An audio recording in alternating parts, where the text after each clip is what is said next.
Chapter 5 The Book of Amun-Ra. "How do we know this God?" asked O'Connell. "Horus," said Jonathan. "He has a big nose. Look for a big bird. That will be him." "Okay," said O'Connell. "Where do we start?" He looked at the houses and the temple in Hamunaptra. He had no ideas. Below O'Connell and Jonathan, Benny had a gun in Evelyn's back. Imhotep was in front of them. "Walk," said Benny. "You'll die in the end," said Evelyn. "I will," said Benny. "Oh, yes," said Evelyn. But she walked. They came to the Sa-Netjer. At the same time, Ardeth Bey and the Medjai were on their way across the desert. When Jonathan and O'Connell went down under the ground near the statue of Anubis, Imhotep heard them. He took some water from the gold box with Anksu-Numan's heart in it and threw it at a wall. His mummified priests from 3,000 years before walked in. "Find them," said Imhotep.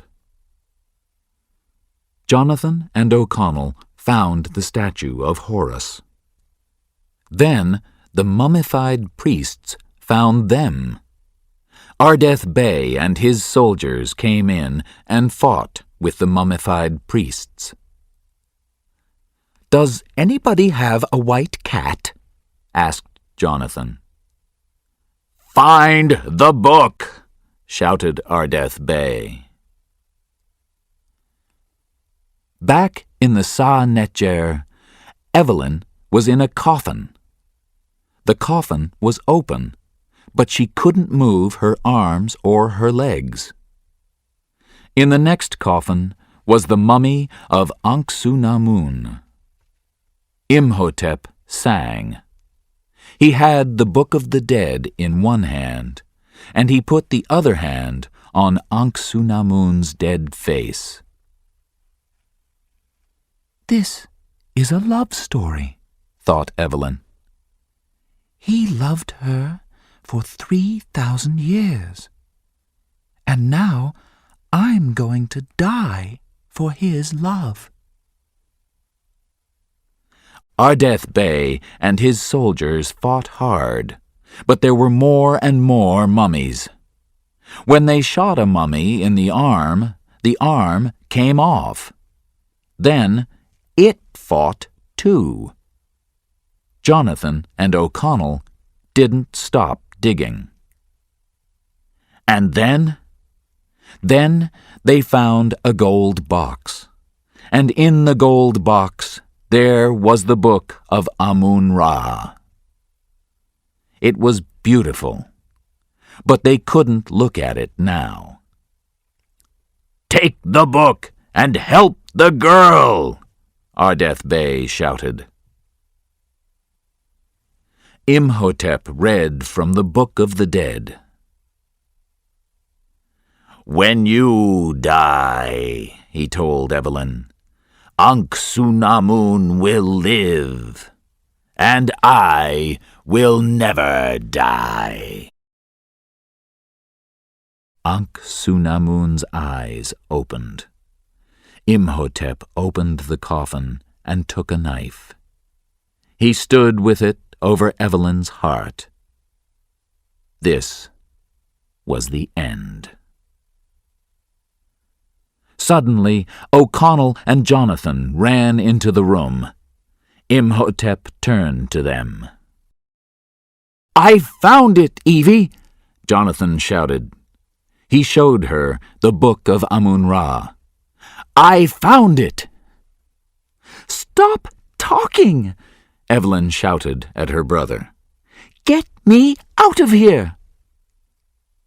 Imhotep put the knife down and walked to Jonathan. "Open the book, Jonathan," Evelyn shouted. "That's the only way." Jonathan tried, but he couldn't open it.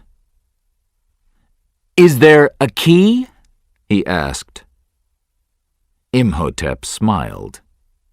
He had the key. He moved nearer to Jonathan. O'Connell took a sword from a statue's hand and started to cut into Evelyn's coffin. "Imhotep's going to kill Jonathan," thought Evelyn. She thought quickly. "Jonathan, are there any words on the front of the book?" Jonathan ran away from Imhotep and looked at the book at the same time. "Words?" he said.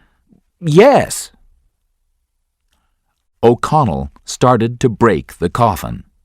Imhotep turned and called the mummified priests back into the Sa-Necher. Jonathan tried to read the Egyptian writing on the front of the Book of Amun-Ra. Why didn't he listen carefully in Egyptian classes at school? O'Connell pulled Evelyn from the coffin. Jonathan read the words. "Rashin Ulu Kashka," he said. The big doors to the room opened. 10 mummified soldiers walked into the room. A new kind of mummy, worse than the other soldiers. "Tell the soldiers that you're the boss," said Evelyn. "Who? Me?" said Jonathan. "Finish the words on the front of the book, you stupid boy." "Oh, yes," said Jonathan. "The book! The book!" Above Jonathan, in a room full of gold, Benny was a happy man. Here was the gold of the pharaohs. He carried a lot of gold up to his big white horse and put it in some bags on the horse. Then he went down again for more gold. Below, in the Sa-Necher, Imhotep walked to Jonathan and looked down at him. Jonathan looked at the book. "I can't read this," he screamed to Evelyn. "This Egyptian letter. There are 2 lines at the top, 1 line at the bottom. There's a little—" "It's an ankh," said Evelyn. "Ah!" Soldier mummies fought with O'Connell. He was on the ground. Their swords were above him.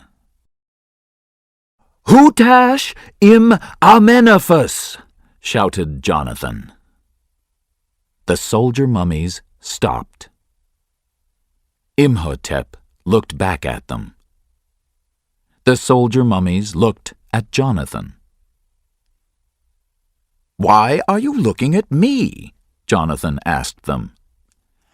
"You're their boss now," shouted Evelyn. "Tell them." "Tell them what?" said Jonathan. Ankh-Su-Namun started to get up from her coffin. She wanted her life. She hit Evelyn again and again. Evelyn screamed. "Jonathan!" screamed Evelyn. "Tell the soldiers! Stop her!" "Oh, yes, right," said Jonathan. And then, "Fakushka Ankh-Su-Namun!" Ankh-Su-Namun took her knife and put it above Evelyn's heart. But the soldier mummies jumped across the room and killed her.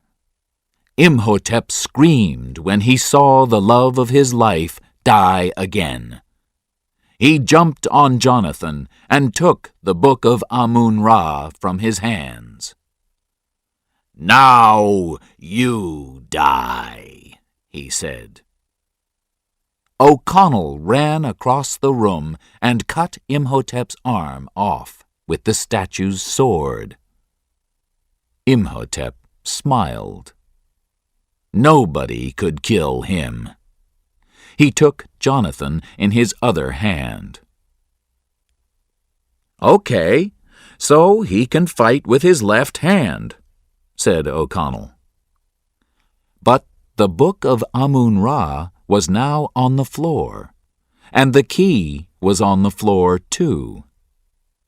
Evelyn got out of the coffin and ran to the key. She opened the book.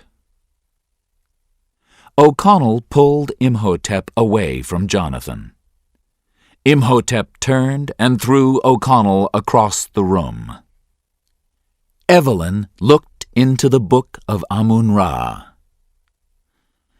"Can you fight with Imhotep for 3 or 4 minutes? Please," she shouted to O'Connell. Imhotep threw O'Connell across the room again with his one arm. "No problem," O'Connell answered.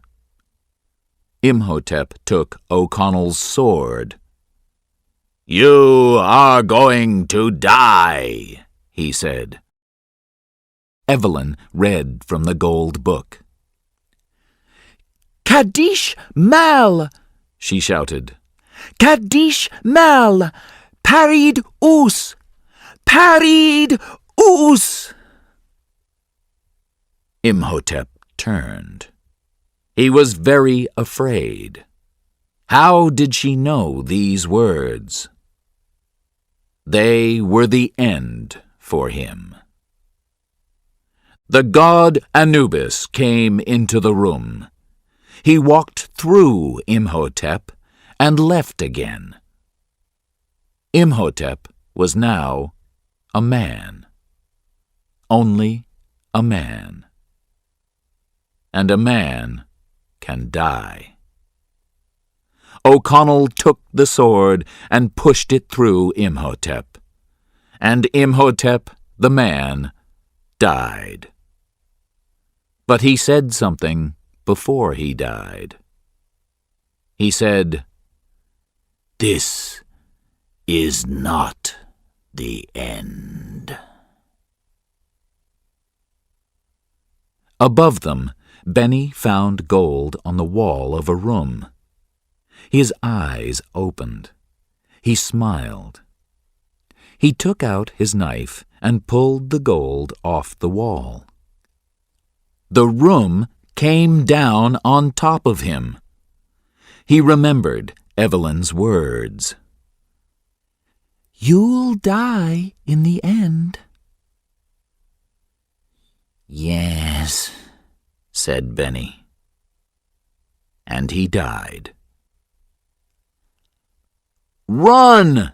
shouted O'Connell. "The place is coming down!"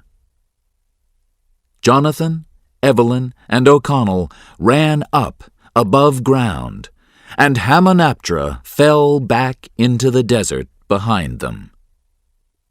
Now there was nothing there.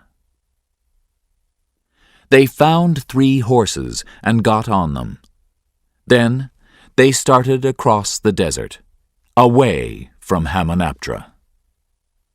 A hand fell on Jonathan's arm. Jonathan screamed. "Oh, it's you," he said. "Thank you very much." "No, I thank you," said Ardeth Bey. He looked at O'Connell and Evelyn. "From all my people, I thank you.